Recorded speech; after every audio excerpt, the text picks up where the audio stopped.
at least those of you who took the opportunity to attend the dinner last night and enjoyed it thoroughly. I did at least. So, and I noticed a lot of commingling, especially on the beer side, and that was probably also the whole idea. As always, I'm supposed to give you a little bit of practical details, and I will ask you all to switch your mobile phones to silent mode, so we don't get interrupted during the proceedings.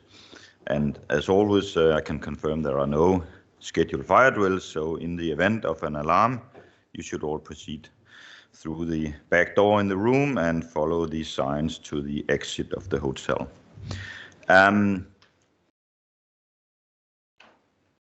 We're looking forward to today's lineup of presentations and discussions, and we have two sessions running at the same time today, as you have seen in the program. The sessions 5.1, 6.1, and 7.1 will be held in this room, and I have the honor of trying to moderate those. And sessions 5.2, 6.2, and 7.2 will run in rooms A, B, C on 4th level in the hotel. So we will make sure that there is ample time between the sessions, so those who want to switch between the rooms have the opportunity to do that. The coffee breaks and the lunches will be held as yesterday in the just outside this room.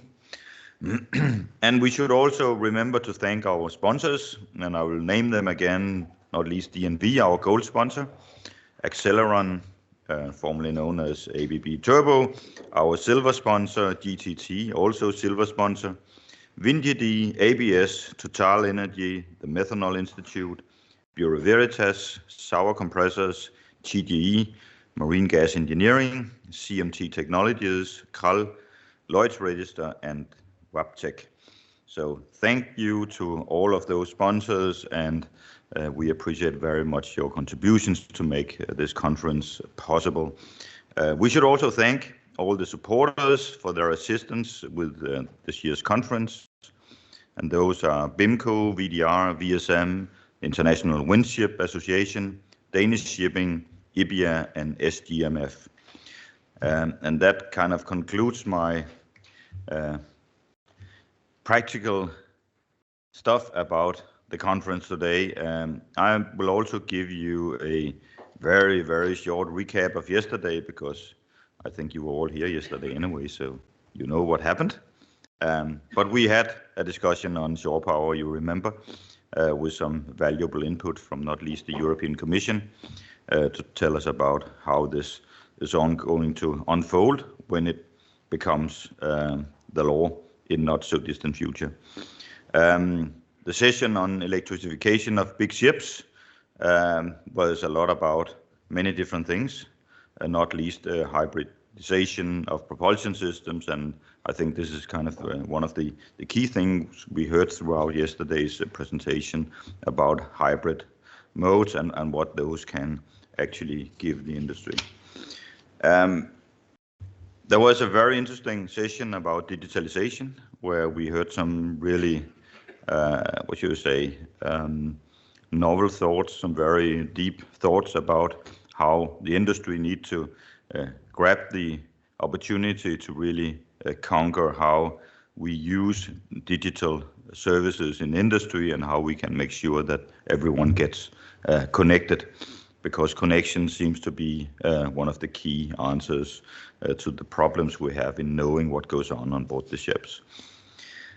We also finished off the day with the Motorship Award, and for those who were not at the dinner, I can confirm that with Orca project, the Norwegian Zero Emission Bulk Carrier project, took home the big prize, thanks to your votes in the room. And so this is good, and I think we should give the project a round of applause. So thank you.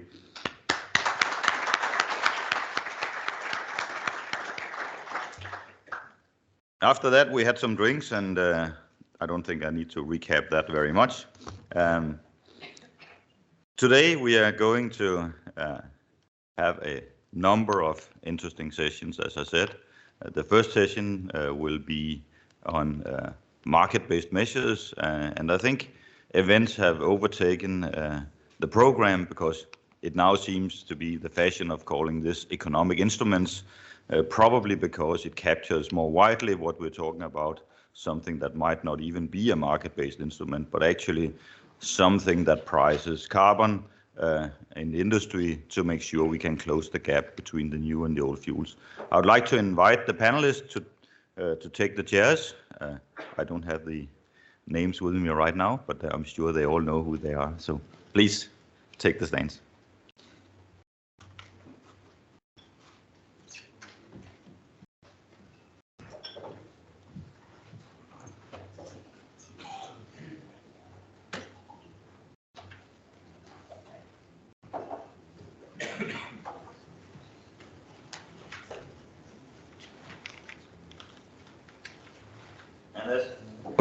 And as I said, the session is about market-based measures, and I think we are still missing Martin Stein. Is he in the room? I just received the message that you are sick. Okay, that means we can extend the allowed presentation time, which is good because everyone is running over anyway. So maybe we should just stick to what you have prepared, and we will be good for coffee when we get to that.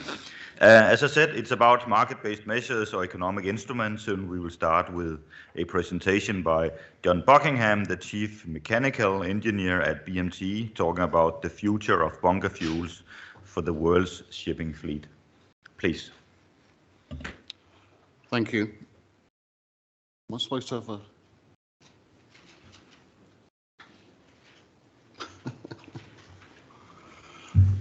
Good morning, everyone, and I hope, like myself, you had an excellent time at the reception and then at the dinner.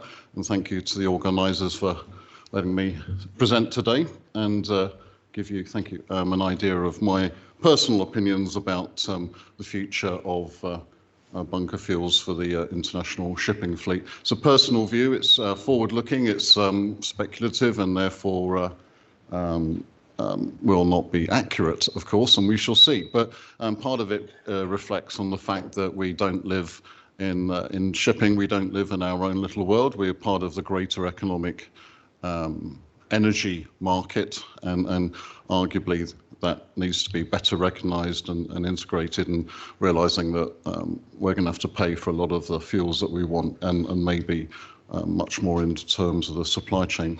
It's nice to be back in Hamburg. I was talking about fuels last time I was here in 2008 at the International Naval Engineering Conference, INEC, where I first had my first Duckstein beer, followed by a few more, and it was very good, just like last night. And then I was talking about biofuels and how they affect when they're taken on by warships in NATO and other navies, how they have to be managed, and the risk of microbial-induced bacteria and how that affects it. So we've moved on from there. We still have fatty acid methyl esters in our car and automotive fuels, but we're moving on to look at other paraffinic diesels, and that's something I'll touch upon.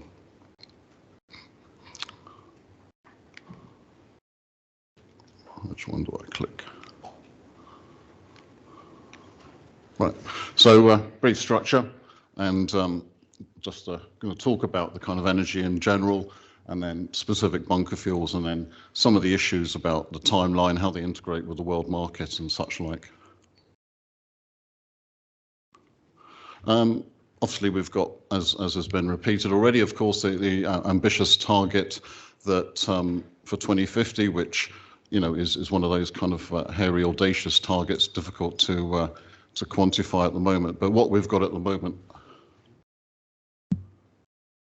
is the 2030 carbon intensity targets. Now, and arguably one of the main ways of addressing that at the minute is through energy-saving technologies and obviously the carbon intensity index requirements coming up in terms of meeting those is meaning that energy saving technologies, ESTs, are primarily front and foremost, and wind propulsion is one of the things that's increasing in take up in that respect.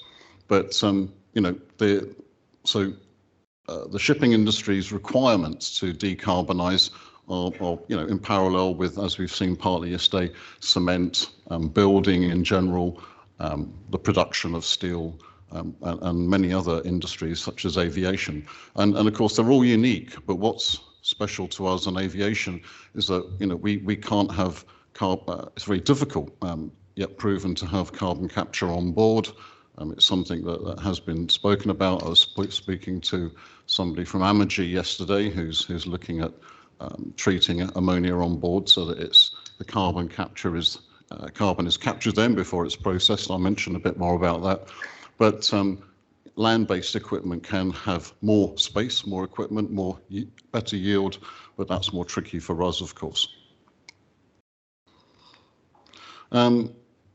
The world is changing all the time. The resources, the way we use resources, the machines that we use to absorb the energy is changing all the time. And this image here from Grubler, who's an Austrian analysis of somebody analyzes technology and world change. That was one of his books and papers. Shows basically how we're always moving on from. Which one is it? Oh, not that one. We're always moving on up through resources, better resources, arguably nuclear, and onwards, obviously, to other green ones coming on up here. So this was an early paper done in 2012. He hadn't anticipated, obviously, the kind of uptick that we've had recently. But the reason why I'm mentioning this is that technology keeps changing. One of the things that Grubler was looking at was the fact that just like the fax machine and the cassette video recorder and such like, technologies move on and might mature, saturate, and what he doesn't show in here is how they decline and get replaced by other technologies. And that's where we are, as has again been outlined. We're in a period of change where existing suppliers of equipment, primarily engines, of course, as we've seen in the Wärtsilä presentation yesterday, demonstrating how technologies can be adapted to accommodate new fuels and such like. One of the things I wanted to show was how change is inevitable, but trying to predict it and try and manage it is very difficult. Is to use the UK power balance, proportion of UK energy from different sources, which, as you can see here, we've got a massive increase in gas from the days when gas became much cheaper than oil, and the fact that it was plentiful. Clearly, things have changed. This is from 1970 onwards. So things happen, step changes, discontinuities, unfortunately, things such as war. And here we are today. It's just been announced, I saw on the BBC anyway, that the Germans have established the Wilhelmshaven LNG terminal. It's pretty much complete. So that's done within about 200 days, and there's more to come. So the ability to change and adapt is there, and when these things come along and cut through the red tape that can be attending this. But what we've got down here also is obviously an increase, and this is on using the Grubler function, which tries to, if you like, show up smaller, earlier changes more pronounced.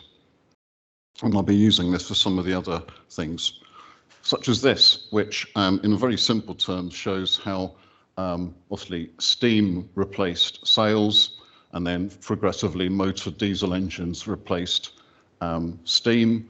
And clearly what I'm showing down here is the fact on LNG.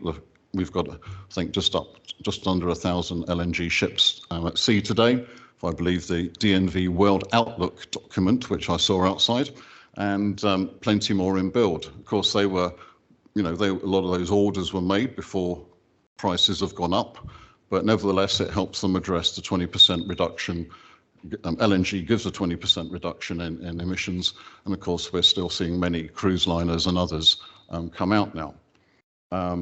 What I've also shown here is on this scale, which is a logarithmic scale, it shows the trend of methanol-based vessels. As we know, we have the Stena Germanica, which has been running for 5 years on a Wärtsilä engine, 4-stroke, I believe, and then we've got the waterfront vessels operating on 2 strokes on methanol. So, you know, methanol at sea is proven, but of course is it using green methanol? That's one of the questions I'll come to in a minute. And then in terms of volume, you know, batteries for shorter voyages is also coming in, and is, as we saw in one of the presentations now, the megawatt hour ratings are going up and up, and fundamentally it's established as a you know, doable technology. But you know, there's still health and safety issues. There's still fires. There's been a number of fires in Norway, so batteries, in terms of being completely proven and safe, you know, they're still subject to development and maturity, because some of those fires, once they start on lithium-ion batteries, obviously different chemistries, different outcomes, but you know, almost impossible to put out. And obviously on a passenger vessel, that's of you know, very significant importance. So you know, it's not finished yet.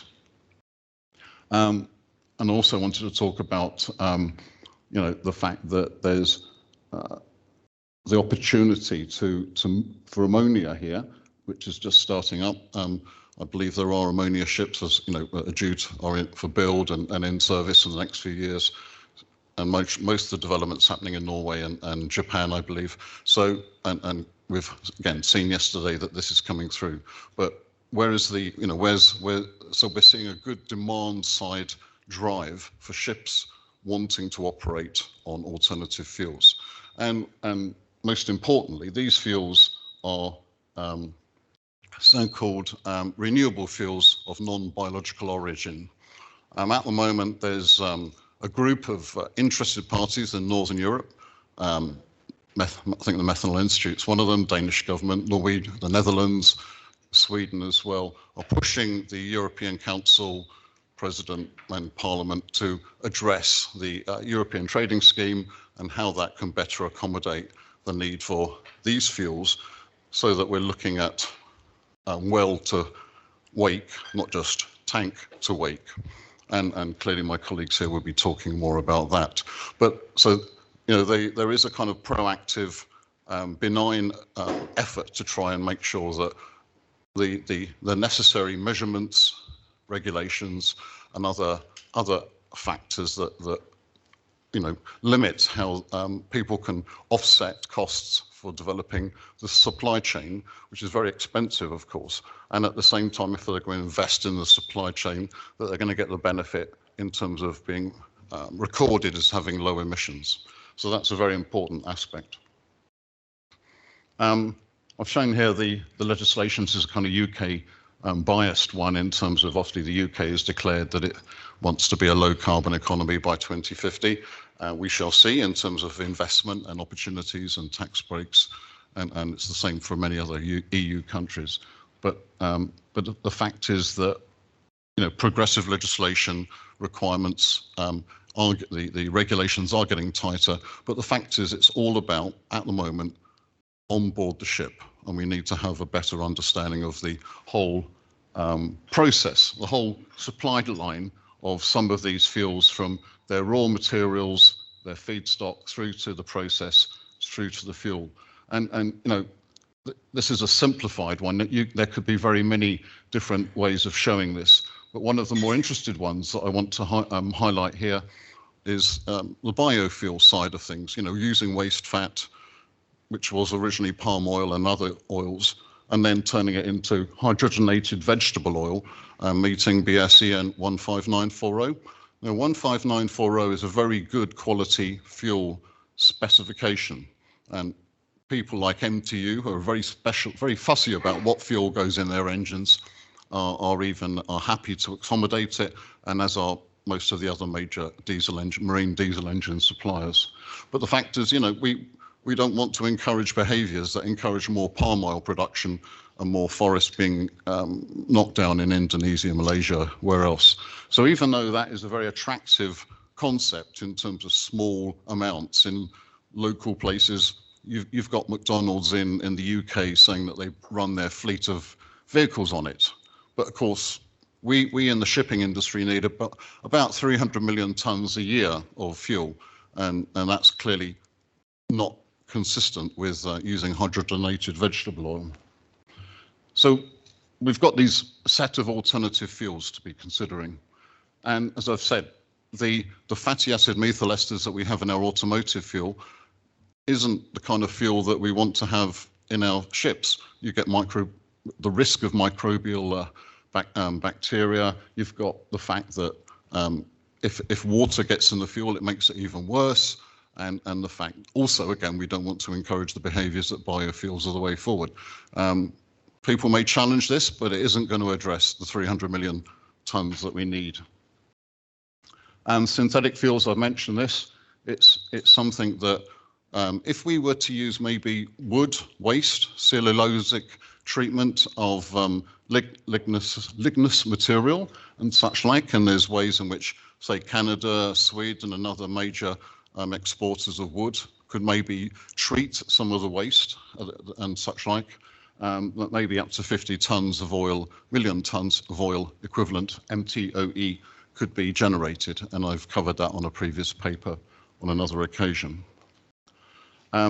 Synthetic oil, e-fuels, electrofuels, I'll be talking about that in a minute, but fundamentally, there will be a massive demand for all the hydrogen that is going to be made.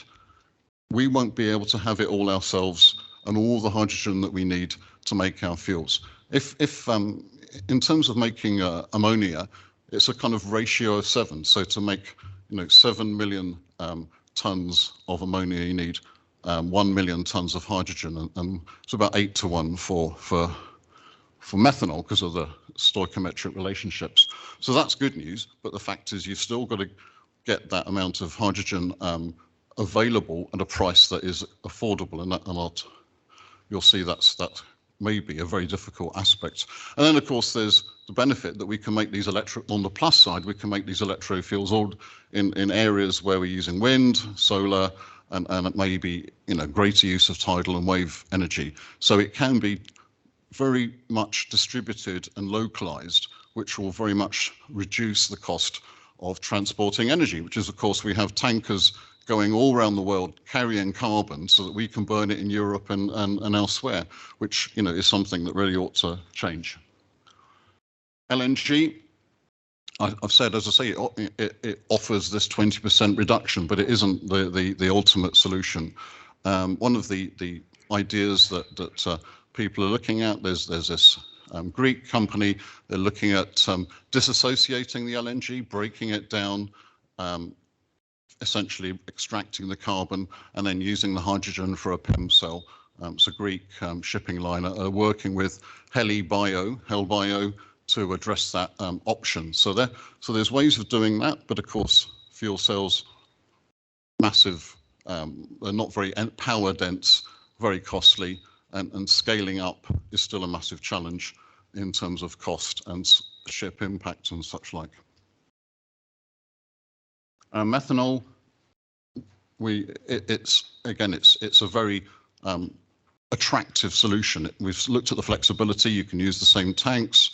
It's available just like ammonia. It's traded around the world in a massive amounts as a commodity, and it's you can make it using lignous cellulosic material and as well as the hydrogen solution. So you've got this option here to have a quick fix, if you like. But fundamentally, the problem is if we were to take this black methanol that we have now, that isn't actually green methanol, when we burn methanol, we issue about 70 grams of CO2 per megajoule of work done.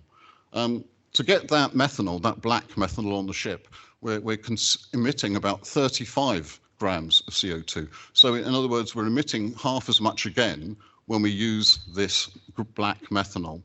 And and clearly we're in a transition. People want to move forward. They want to crack on and show that they're doing the right thing.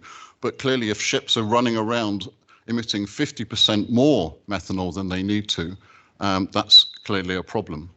Another thing with methanol, the IMPCA, the standard for methanol, allows 0.5% sulfur. Now clearly the energy density of methanol is only half that of ordinary fuel. So if you're burning twice as much methanol at 0.5%, if you were to look at it per megajoule, you're putting out 1% sulfur if it were up to that maximum limit. Another thing, methanol is very vulnerable to water and dissociation and such like. So, you know, the systems for maintaining the air, it's got to be inert gas, obviously, to make sure it doesn't have condensation. All of those measures are obviously quite necessary to ensure reliability.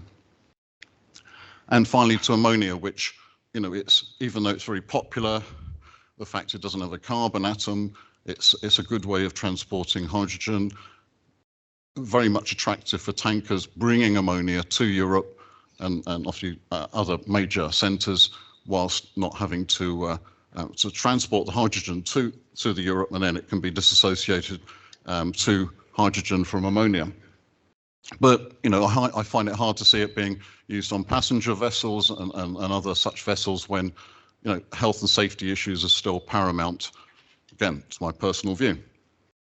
And lastly, hydrogen. You know, hydrogen is something that we've been looking at. I'm working for a naval engineering company. It's very attractive to the military, but being able to handle it is a major challenge for us, and the density and replenishing from one ship to another. But the other issue is if you look at the cryogenic or the compressed solutions, to compress it and to make it cryogenic requires energy that you're using to make it to that state. So you're using up more of this very valuable green energy to turn it into compressed gas or liquefied gas. A very attractive way of doing it is liquefied organic hydrogen carriers, where it's adsorbed into a solvent and then can be taken out, which is something we're looking at. So I'm not going to go through this table in detail. It's in the paper and such like. But we've, you know, it tries to catalogue all the different aspects for each fuel and go through them in some of the points I've just raised. And on the basis that whatever you do, there's work to be done. There's no simple solution. What I wanted to point out is also this point I made about integration with the supply chain, the rest of the world. This is in pink here. We've got the methanol production global, and this is in millions of tons of oil equivalent. So it's not the actual tons of methanol, it's the oil equivalent. And of course, that's about half because of the density, energy density, and ditto for ammonia shown here. Now this is all made using just black ammonia, black methanol, if you like. So if we were to turn, you know, we want to make this green, well, the green methanol is down here. And clearly we've got a long way to go to this is at the top, for those who can't see, it's about 180. You know, we're not even halfway, we're just over halfway in terms of making methanol and ammonia together that goes towards the 300 million tons. The only consolation is that on this target, this particular trajectory, you know, we would get in 20 years, we would add another 140 and get to 300. But the sad fact is all of this methanol and ammonia is allocated to existing requirements, fertilizer and all the other processes. So arguably, maybe we need to assume that this stays as it is.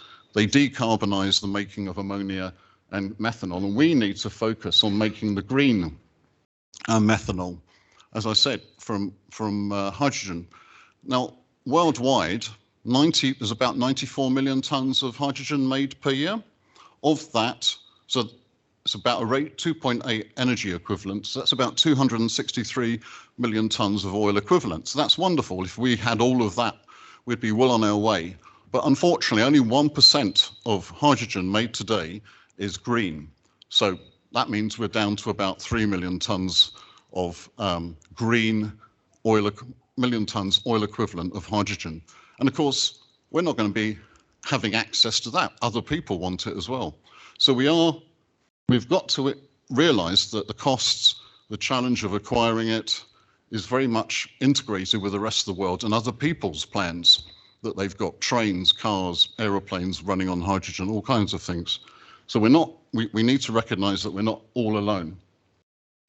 Again, this shows, using a log scale, the fact that, things are, if you believe these kind of curves, there are indicators, they're just trends. But, so growth is strong in terms of green methanol, and it needs to be sustained. And clearly, there are companies that they're talking here today that are promoting it, and companies are getting on board. But it does mean that people are integrating with the supply chain, the people who make this fuel, and that's got to occur for hydrogen and ammonia as well, of course. So fundamentally, the point I'm making is that I'm trying to look forwards. It's always dangerous looking into a crystal ball, but fundamentally we're going in the right direction. But the fact is that the growth of black methanol and ammonia doesn't really solve our problem. We've got to actually grow the problem and grow the resources to make our own supply chains to address this 300 million tons of oil equivalent in the next 30 years. Energy saving technologies will require to be provided. You've seen the very clever with Orca design, which obviously isn't in the water yet, but the concepts associated with that, methods for that kind of size shipping, the 100 meter length vessels for operating in the Mediterranean, the North Sea is very important. But addressing the international shipping is a much bigger problem, and obviously it's got to be done with fuel that's affordable and suitably sourced in different places around the world. And I think one of the takeaways from the Wärtsilä presentation yesterday afternoon was the ability that they hope to show when they've done it, how the engines can flex between different fuels. And once they've developed that, there may be, you may get triple fuel engines, not dual fuel engines, because we may need this kind of flexibility in our world to be able to operate in a more flexible way without requiring very rigid fuel supply lines. Thank you for listening.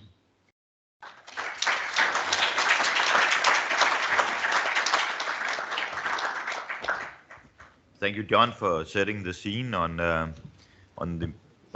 market for alternatives to what we do today, which of course is what the market-based measures are going to drive the uptake of. And our next presentation is by Sebastian Ebbing, the technical advisor for climate, marine fuels and innovation and funding with the German Shipowners Association, VDR, exploring the carbon pricing mechanism. Sebastian, please. Thank you and good morning. Thank you for the brilliant overview about the future fuels and their characteristics. For the next 15 minutes, I try to keep it at 15 minutes, we will together explore the carbon pricing mechanism before we enter into the concrete proposals which are discussed on IMO level, which will be presented by Chris Waddington. Before we start, let's recall to the 12th of December 2015, where the United Nations, respectively the Paris Agreement, was adopted by more than 115 prime ministers, leaders and governments in Paris, all of them signaling the willingness to tackle the climate change and the climate crisis by regulatory means. And the target is quite clear: to limit the global warming potential of the global warming to 2 degrees, better to 1.5 degrees, which is directly translated to international shipping by, let me say, 3 technological pathways or 3 technological solutions. The first one is, which we will discuss within this conference, which were discussed by my prior speaker, the submission of fossil energy by renewable energy, so the implementation, the ramp up of renewable fuels in the market. Of course, the important increase of the energy efficiency of the vessels, of the port infrastructure, of course, the operational efficiency, we are talking about just-in-time arrival, etc., and the use of carbon sinks, so carbon capturing and utilization, or carbon capturing and storage in shipping, or at least in the marine environment. why a carbon pricing mechanism is important or might be important for the ramp up of alternative fuels in shipping. The Getting to Zero Coalition published recently a study which has a, let me say, forecast of the energy prices per gigajoule over the upcoming decades until 2050, where we see in gray the low sulfur fuel oil at the, let me say, cheapest way below the, I guess it is $8 or something about per gigajoule, compared to the biofuels, which are lightly blue and above. It is here in this range. And of course, we have the ammonia, which is, let me say, the next cheapest solution. We have the e-methanol fuels and, of course, the synthetic diesel.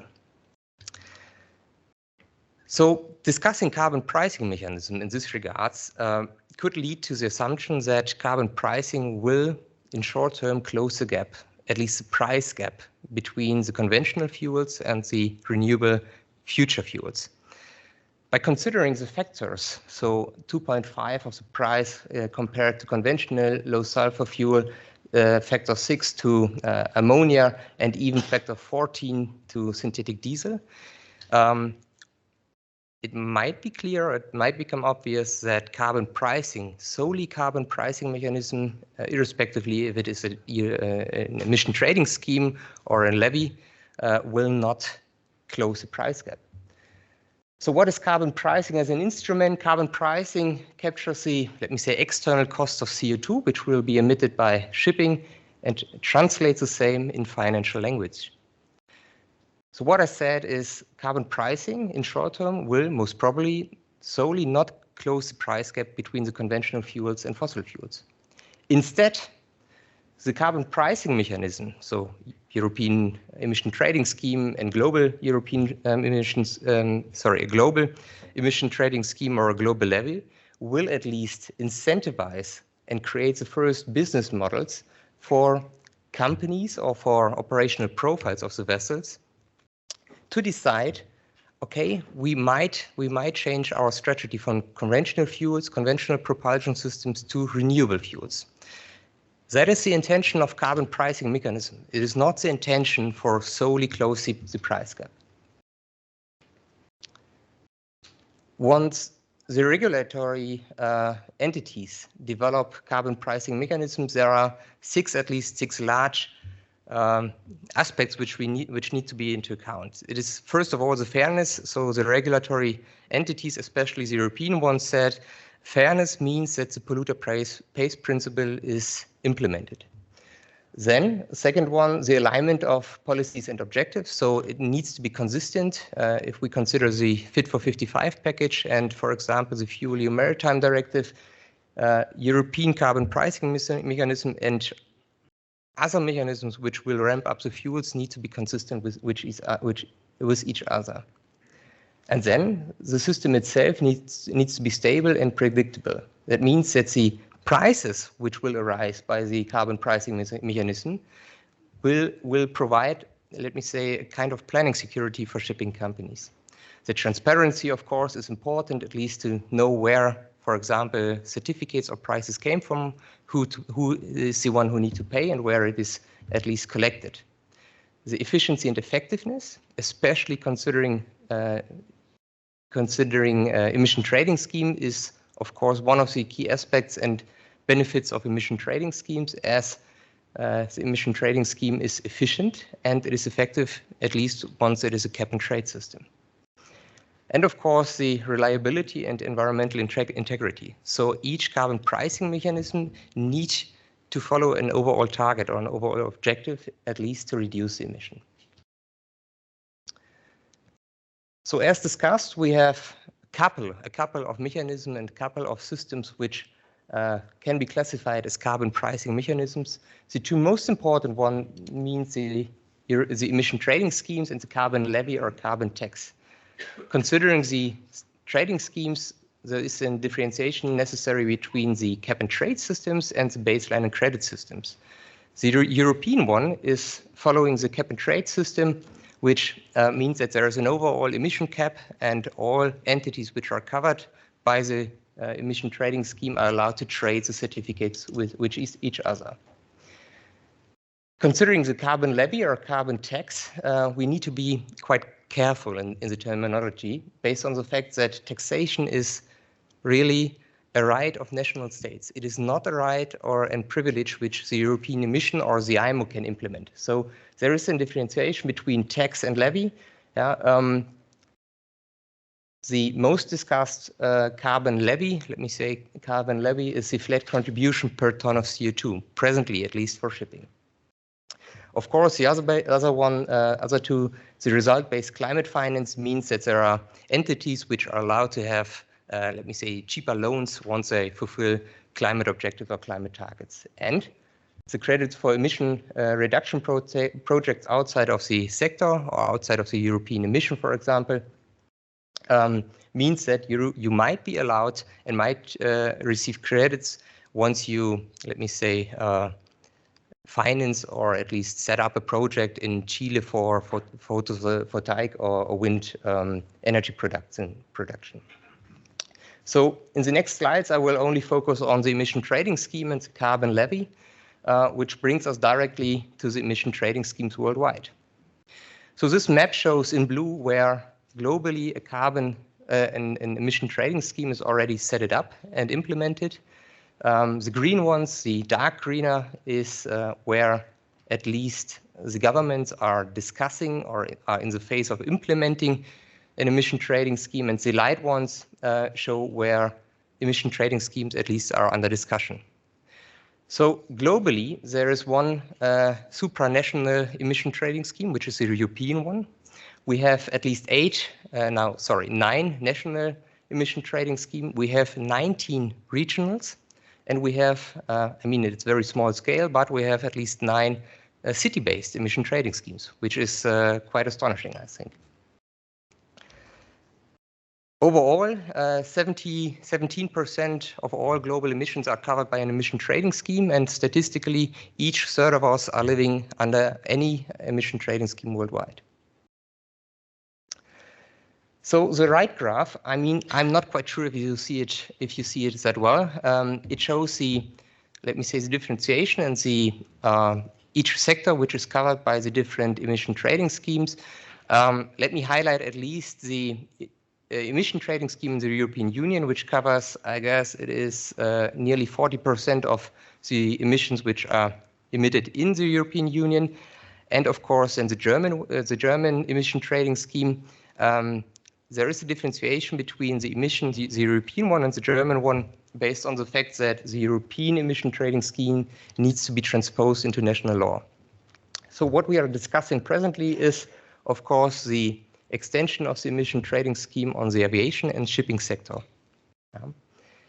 In terms of the auctioning revenues, we can see that the European emission trading scheme is worldwide the largest one. It is by far the largest one in terms of revenues, directly followed by the Californian emission trading scheme. So what are the pros and cons? The pros and cons in terms of emission trading scheme are, the pros at least, are firstly that the emission trading scheme forces every participant at least to comply or to compensate their emissions. So you can say there is really a 100% effect of the emission trading scheme, as everyone needs to follow the total and overall cap. Additionally, there is, of course, financial opportunities. Let me say financial opportunities for the governments, for national states, at least to increase the amount of revenues going to the national budgets. And of course, there is the general acceptance and the political acceptance in terms of the emission trading scheme, as everyone needs to follow the rules there. And the participants or shipping companies now need to decide where their reduction potential is used in the most efficient way. So either I invest in new technologies, new engines, new fuels, or I need to compensate by buying emission allowances. The cons, of course, are that at least for example, or in terms of the predictability and in terms of the reliability, the emission trading scheme underlies the market or underlies market dynamics and the volatility of the market. So there is the huge risk for shipping companies, for example, that they do not need before the year and the reporting year starts, which amount of certificates needs to be submitted in the following year. On the other side, the price setting and price adjustment during a reporting period is quite hard to control under an emission trading scheme. We saw it recently when the European Commission decides that the market stability reserve will be eliminated and erased. Immediately, the price of the emission trading scheme in Europe drops. I guess it was about 20%. So, of course, the information necessity is quite high, at least within the market and within the market participants. All in all, we need to admit that the emission trading scheme is effective and is efficient. On the other side, the question is it the right instrument for a global industry as shipping industry? So let's changing a little bit the perspective. Let's concentrate on the carbon levy. What was shown in blue on the other map is now shown in green, and what is the red and yellow ones are all countries which either have implemented or at least are in the implementation phase of carbon levy or carbon tax. So you can see that the majority of countries are either involved in emission trading scheme or a carbon levy system.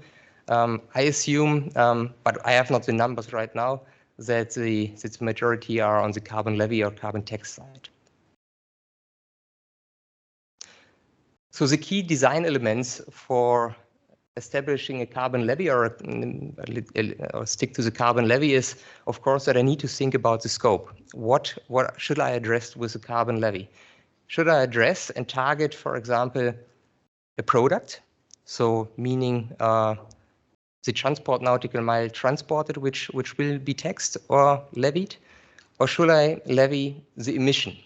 So there's a differentiation between the CO2 emission or the well-to-wake CO2 equivalent emission, which is covering nitrous oxides and methane as well. The point of taxation is quite important. So where in the whole value chain the carbon levy is directly addressed, it may be at the energy supply chain, so in the upstream, it may be at the downstream on shipping-based level. Certainly, the carbon levy or carbon tax needs to be adjusted in context and depending on the technology available. And of course, what is quite important, at least on IMO level, is that the least developed countries and small island developing states need to be taken into consideration. So of course, the competition, a regional carbon pricing scheme, irrespectively if it's an emission trading scheme or a carbon levy, always has a kind of market distortion effect, and that at least needs to be into account, especially in terms of the carbon border adjustments which are discussed.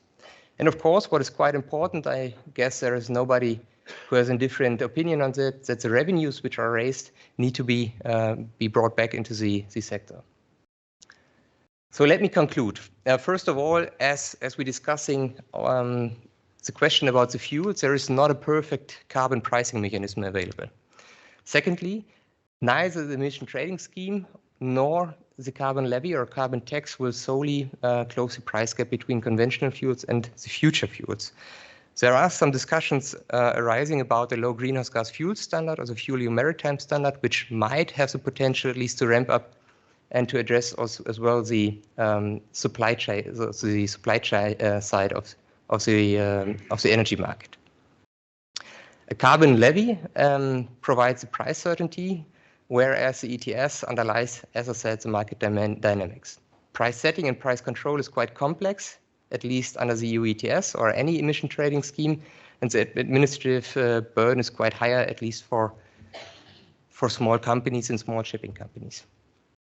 Last but not least, what is discussed presently on EU level, how the revenues are used. I guess there is a good reason why we as an industry said we need to have these revenues going back for port infrastructure, for research and development projects, for ramping up this whole energy transition. And with that, I will close and looking forward to the questions during the Q&A sessions. Thank you.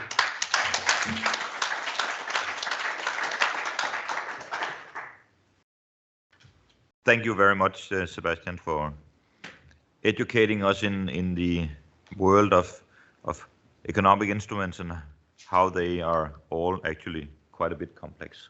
Now let's turn to what is actually on the table at IMO, development of IMO's market-based measures by Chris Waddington, the Technical Director for the International Chamber of Shipping.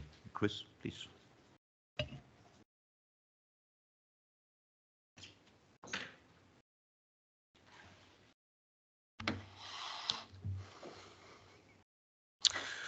Good morning, everyone. I'm very pleased to be with you today, and I'd like to thank Motorship for inviting me to present. If I may, I'd just like to spend a minute introducing the International Chamber of Shipping, the organisation that I work for. ICS is the umbrella trade association for shipping, and our membership consists of 40 national associations. For example, here in Germany, VDR, Denmark, the Danish Shipping Association, etc. And between our members, they represent over 80% of the world merchant fleet. ICS promotes our members' interests at various international forums, including the International Maritime Organization, the IMO. ICS also produces various best practice publications for the shipping industry.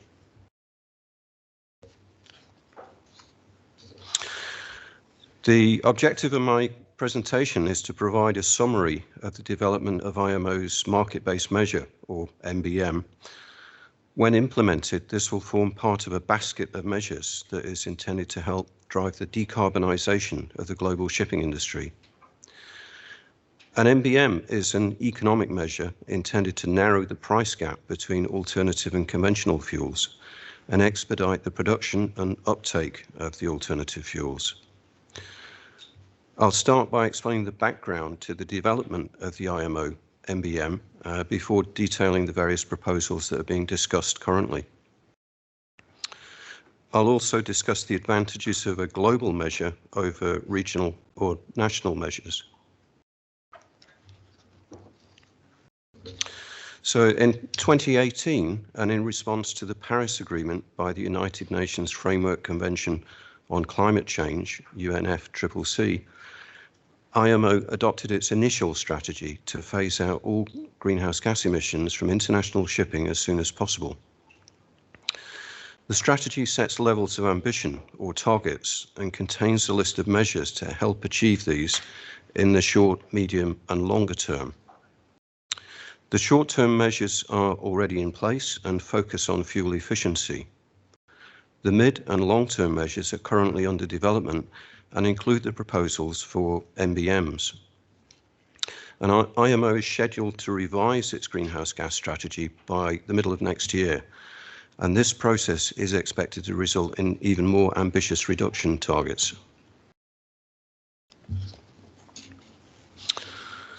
So looking at the existing short-term measures which are in place, the Ship Energy Efficiency Management Plan, or SEMP, and the Energy Efficiency Design Index have been mandatory since January 2013. Further short-term measures came into force in November this year and include the Energy Efficiency Existing Ship Index, EEXI, the Carbon Intensity Indicator, CII, rating system, and the enhancement to the SEMP system known as SEMP Part 3.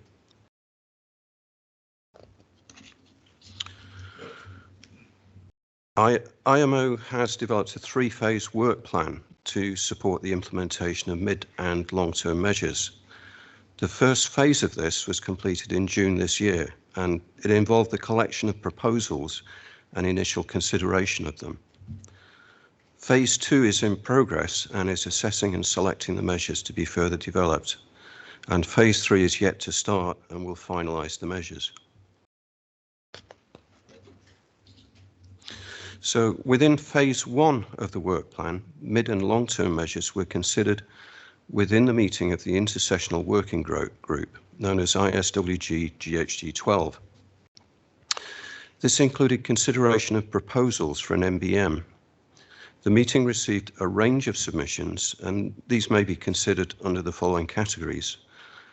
Firstly, the flat rate contribution per tonne of fuel, or commonly known as a levy. A proposal was made by ICS. Emissions cap and trade, similar to EU ETS. A proposal was made by Norway. And fund and reward, or fee-based systems. Proposals were made separately by China AL and separately by Japan. And the Global Fuel Standard, a proposal was made by Norway and separately by the European countries. It's important to note that although a greenhouse gas fuel standard cannot be considered a market-based measure, it could be adopted as a complementary technical measure alongside a separate economic measure. In the following 4 slides, I'll discuss briefly the key features of each category of market-based measure. So firstly, the levy or flat rate contribution system, which is relatively simple. Based on the amount of CO2 emitted, a financial levy is applied to the fuel consumption of each ship. Supporting data can be taken from the existing IMO Fuel Oil Data Collection System, or DCS. Funds collected would be used to support decarbonisation within the sector, including supporting the decarbonisation of small island developing states, or SIDS, and least developed countries, LDCs. And the World Bank and IMF have previously expressed the view that a levy-based system is the most suitable for shipping and provides price certainty and stability. Next, a cap and trade system places a maximum cap on greenhouse gas emissions, which is gradually reduced. Allowances are auctioned off or allocated for free. Participants report their CO2 emissions to the authorities and hand in enough allowances to cover their emissions. Any remaining allowances may be sold. The rate of decarbonisation is certain, but the traded price of carbon allowances can be variable and volatile. And some businesses may find it harder to budget for these costs and ultimately may become unviable. Next, the fund and reward, or sometimes referred to as fee-based systems. This is a relatively new concept. China and Japan submitted 2 similar proposals to the ISWG GHG 12 meeting, and ICS has further developed the concept in a proposal to the forthcoming intersessional meeting in early December. In essence, fuel-efficient ships are rewarded and inefficient ones are penalised based on a benchmarking system. Initially, the number of first movers is small and the number of existing ships using conventional fuels will be high.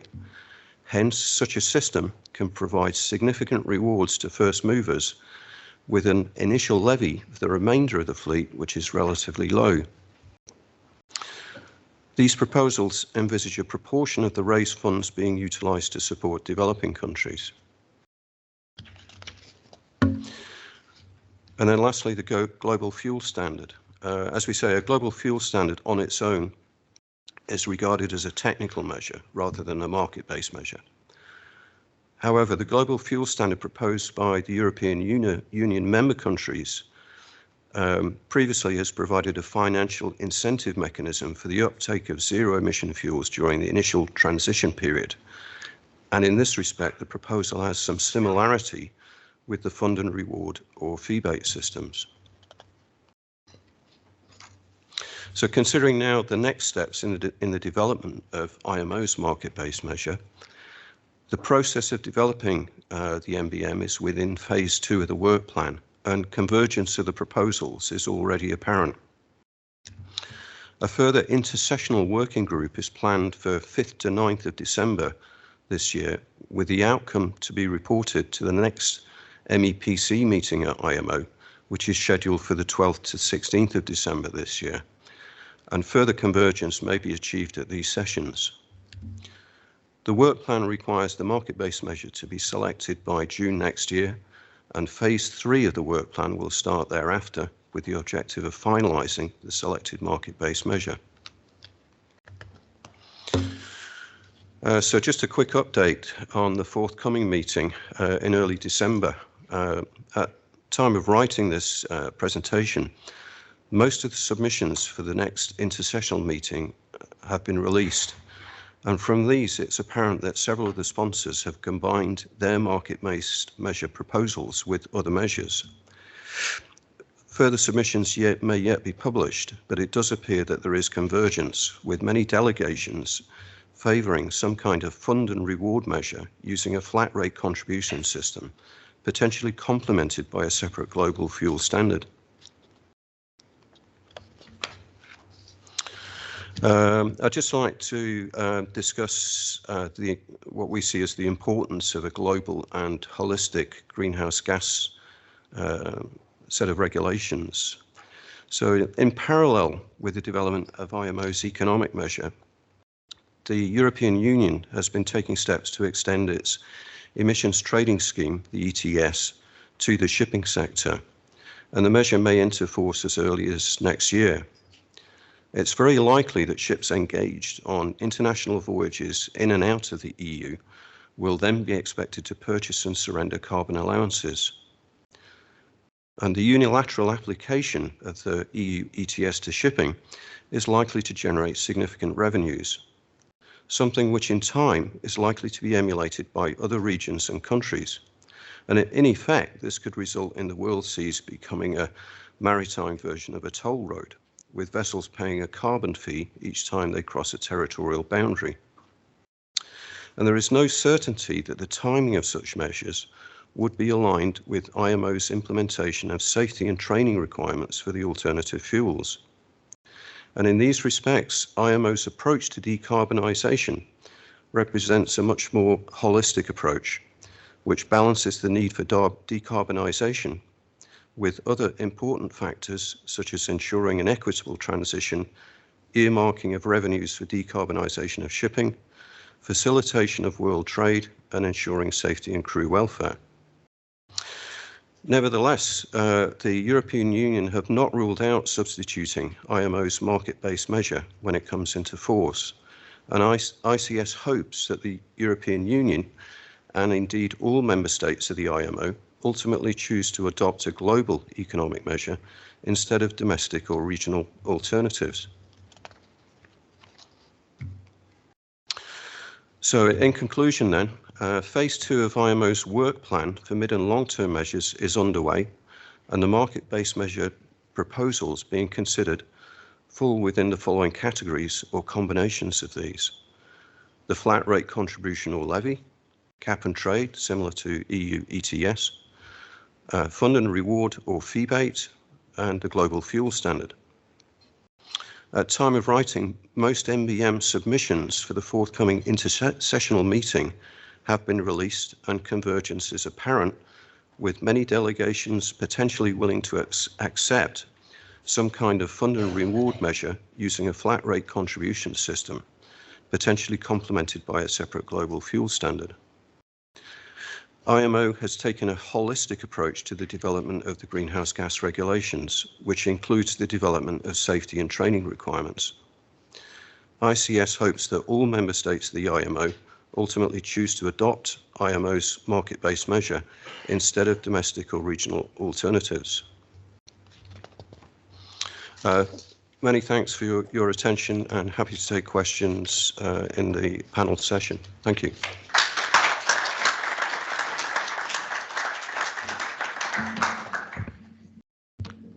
Thank you, Chris. Very comprehensive run through of what IMO is up to at the moment, and it's not simple. There are many different proposals. There are many different opinions.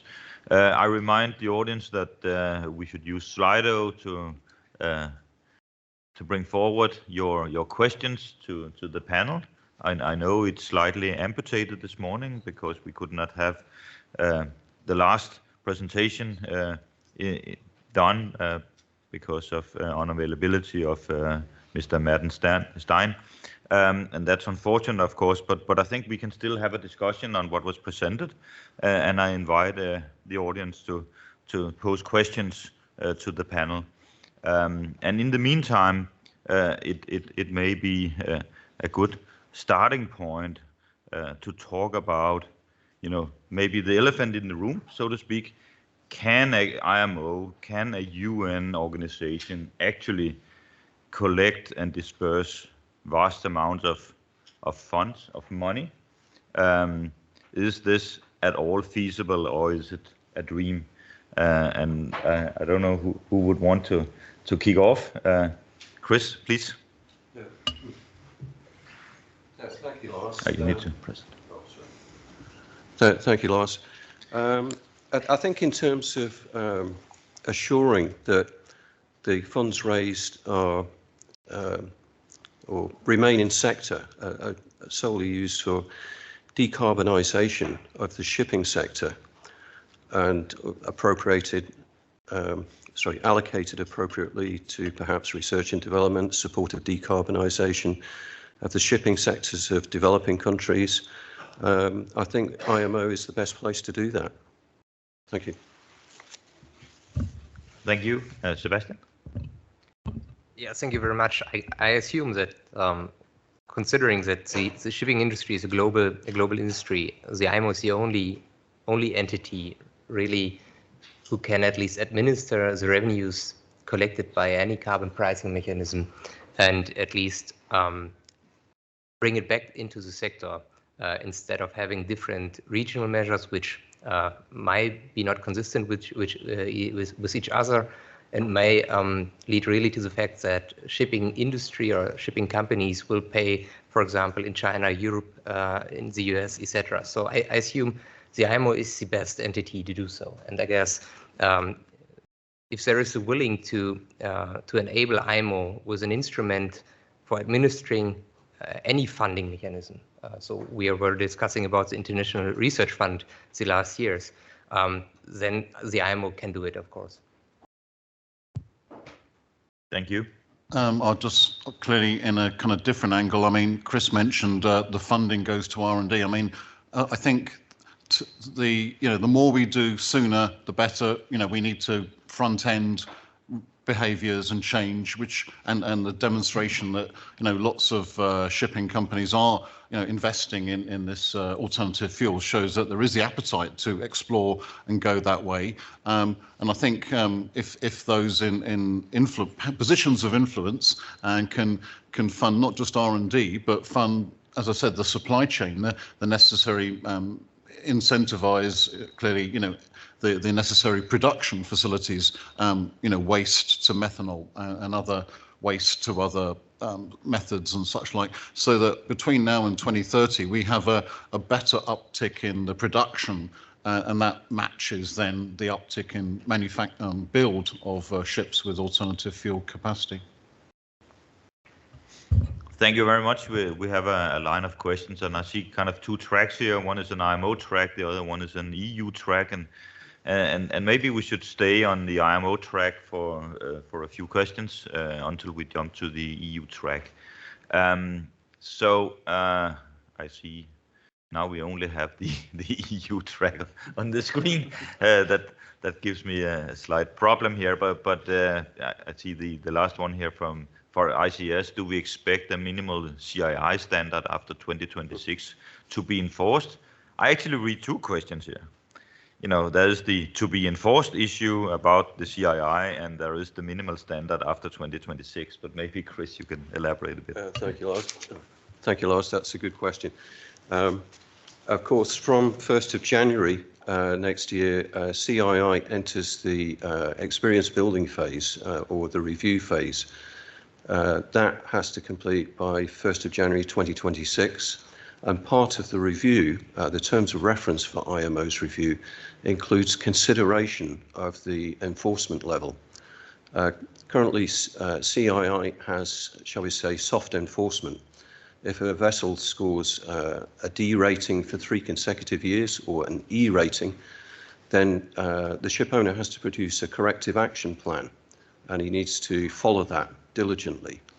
If at the end of that corrective action plan, a D or 3 Ds or an E are again scored, then again he has to produce a corrective action plan.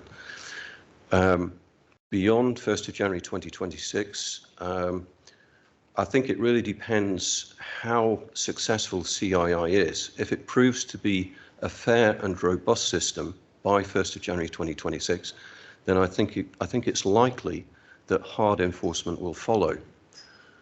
But my personal opinion is that CII as a system at the moment is incomplete.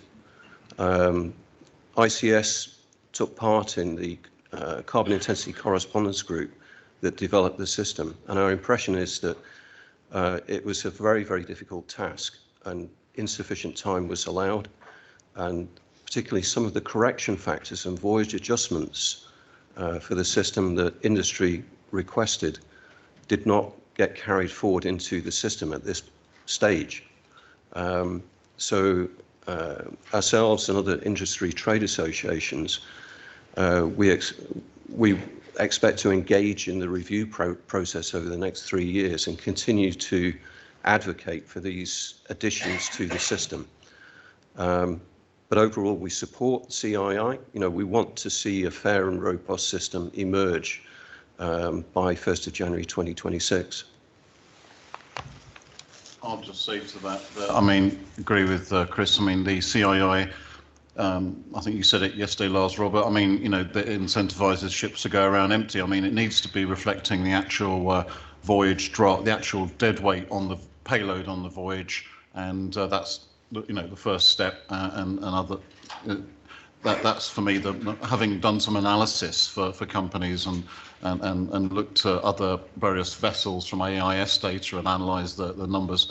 It's not appropriate if people don't believe in it, and we want people to believe in it and have through the ICS and other representative bodies. And if it isn't seen as fair, then people will not support it in the way we need to. And again, we need to do that sooner rather than later, and that's quite important, I think.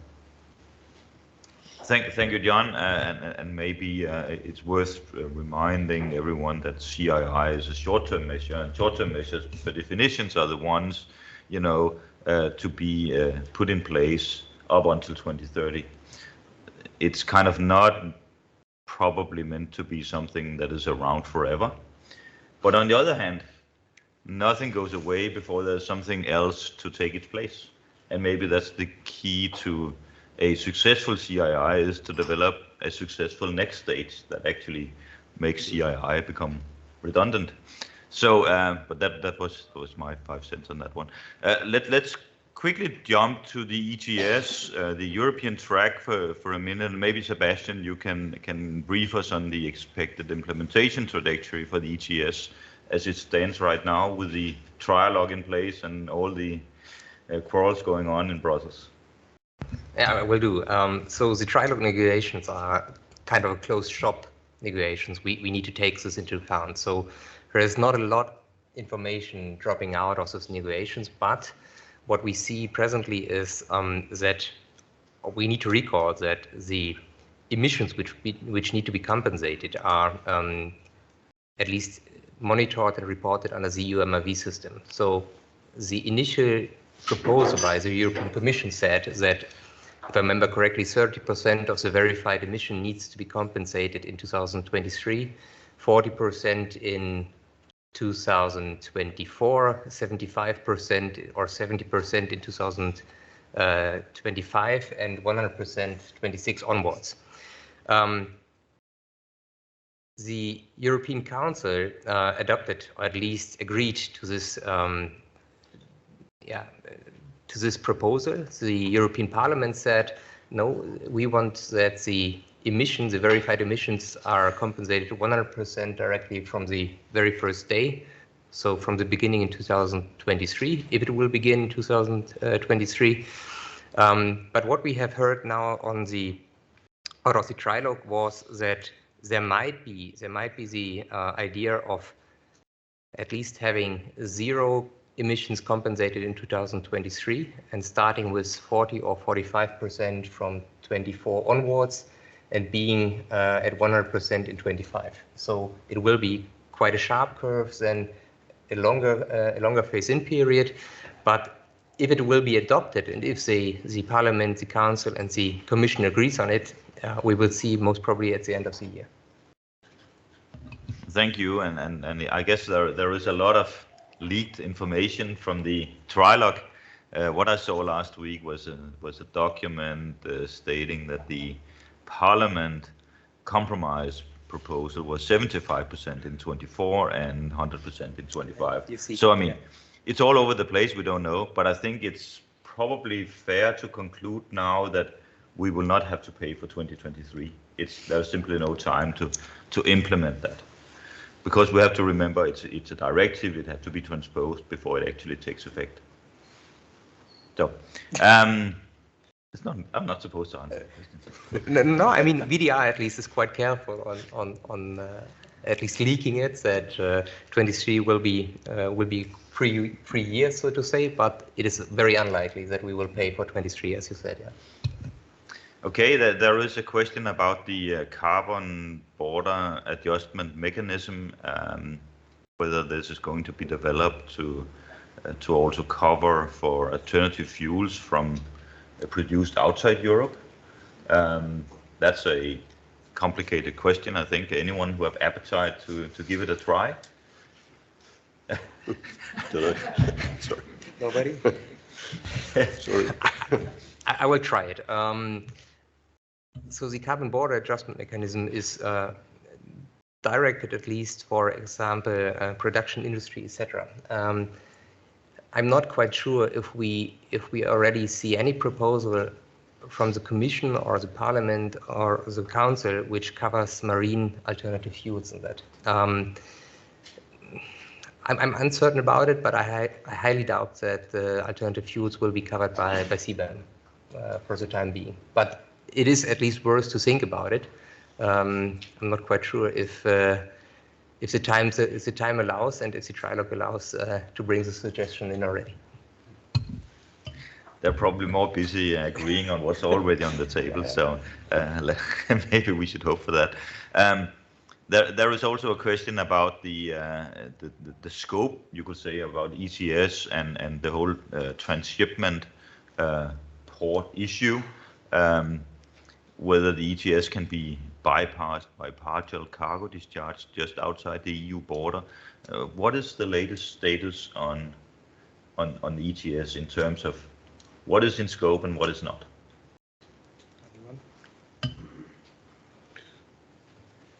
I think Sebastian. Yeah, I will do it.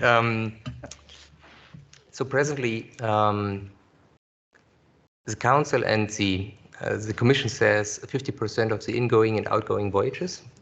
And what they have covered now, at least at the latest compromise, is that they will implement a regulation, or at least a rule for ports outside of the European Union, 300 nautical miles outside of the European Union, at least to tackle this evasion action. So saying, of course, I will call Casablanca and drop off some containers and going to Europe. This voyages and this discharge operation, as it will be agreed, or if it will be agreed, will be covered by the emission trading scheme at least. Again, if the final proposal, or at least the final version of the emission trading scheme, will be covering this 300 nautical miles issue, will be we need to see it. But of course, we cannot at least propose or suggest any evasion action on the emission trading scheme, at least not officially. Yeah. Thank you. And maybe we should try to jump back to the IMO track, and that there was a question about the CII and something about express vessels, but now it has disappeared because we are celebrating our sponsors, but here it comes back. To be honest, I'm guessing what is being referred to here. I imagine it's probably high-speed ferries. If it is, then the answer is yes, there is a dedicated reference line within the system for high-speed ferries. This was something that the high-speed ferry sector successfully lobbied for in the latter stages of the Carbon Intensity Correspondence Group. And for me, it's a very good outcome. It's a very sensible move because, of course, previously high-speed ferries were lumped in with the reference line for ro-ro ferries. And they're two very different animals, completely different. So, yeah, if the intent of the question is high-speed ferries, then the answer is yes. Thank you, Chris. And I guess the overall thing to remember here is if you have a group of ships which belong, a smaller group of ships which belong to one of the large group of ships, if you can actually single out some features of this smaller group of ships that would warrant a new ship type to be developed, so to speak, then you can do that. And I think that goes for EEXI, that goes for EEDI, that goes for CII. It's kind of the same methodology all over. I would absolutely agree with that comment. If a ship type, I'm talking about the CII system now, but if a ship type has its own reference line, then that's a better outcome than trying to correct for anomalies with correction factors or voyage adjustments. And there's a recent example. Currently, self-unloading bulk carriers are lumped in with bulk carriers. They all have one reference line under the CII system. But working with our Canadian members, we've put a submission into MEPC 79 in December for a dedicated reference line for bulk carriers. Of course, they have quite heavy loading gear. The structure of the vessels is different, it's heavier, and they consume more energy in offloading cargo. But there is very good environmental reasons why they do that, because it allows relatively large ships to do transocean voyages and then go into small, shallow harbours, estuaries, and offload to smaller vessels. So you're getting the benefit, the environmental benefit of the larger vessel, which uses proportionately less fuel. If we don't manage to adequately compensate self-unloading bulk carriers when we get to 2026, and if the CII system becomes mandatory, there's a risk that they may just not be able to comply at all. And as a vessel type, they may disappear. But then let's ask ourselves what the outcome of that will be. Probably smaller vessels, a larger number of smaller vessels will replace one large vessel. Smaller vessels have smaller draft that can come close in and offload in smaller ports. But of course, smaller vessels are less energy efficient. Per ton of cargo, they produce more CO2. So, yeah, thanks, Thomas. For me, agree with all that, and of course, it's making sure that they all start at the right baseline, and with their own definition, as you say, rather than just regressing every bulker and such like. But the fundamental thing is that they still have to show year on year or period on period improvements, and still have to innovate and find ways of achieving better improvements. So as long as that goes hand in hand with their unique categories, it's a fair, even playing field. Yeah. Yeah, I would agree with that comment. During the Carbon Intensity Correspondence Group, there was concern from some delegations about having a larger number of reference lines and correction factors and voyage adjustments. There was a fear that this would dilute the system, it would make it weaker. But what was being referred to there was the percentage reductions, the annual percentage reductions that also apply to the CII rating system. So, I think regardless of the number of adjustments and reference lines we have in the system, ultimately IMO has a very big lever to pull if it appears that the rate of decarbonisation is not being achieved. They always have the option of adjusting those percentage reductions, which applies fairly across the whole world fleet. Thank you, Chris. Let's take one last question, because we are actually a little bit into the coffee break now, about the issue whether the EU will abandon maritime ETS once once an IMO MBM have been implemented. So what do the panel think about this? Ultimately, it's a sovereign decision to be made by the European countries. But I think when you consider that the European Union is still very engaged with the IMO process of developing a market-based measure, the European Union is still making submissions to the intersessional working groups. And the EU have not ruled out ultimately adopting the IMO market-based measure.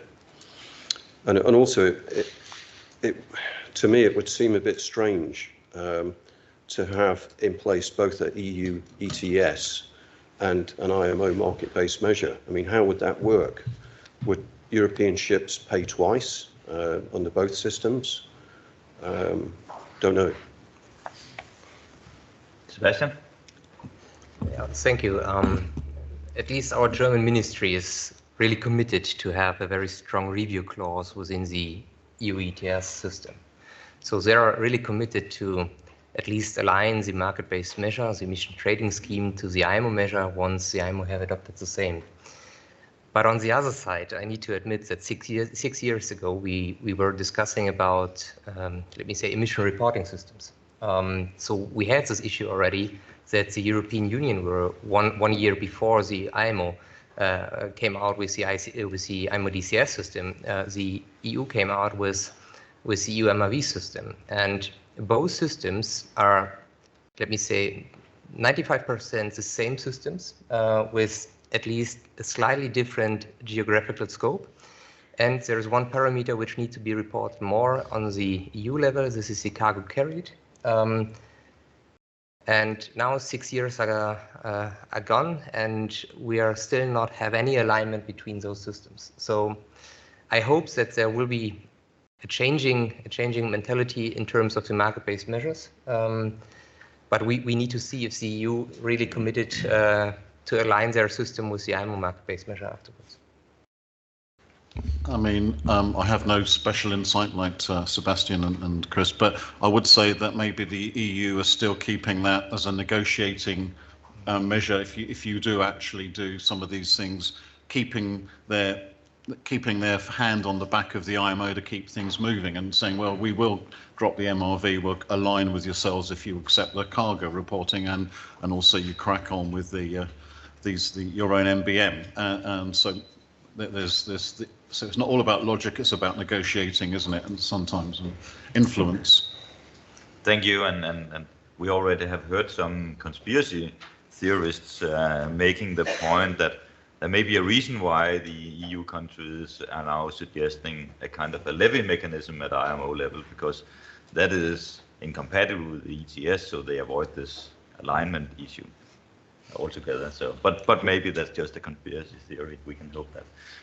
With this, I would like to thank the panel for a very insightful discussion and presentations. And we are into the coffee break.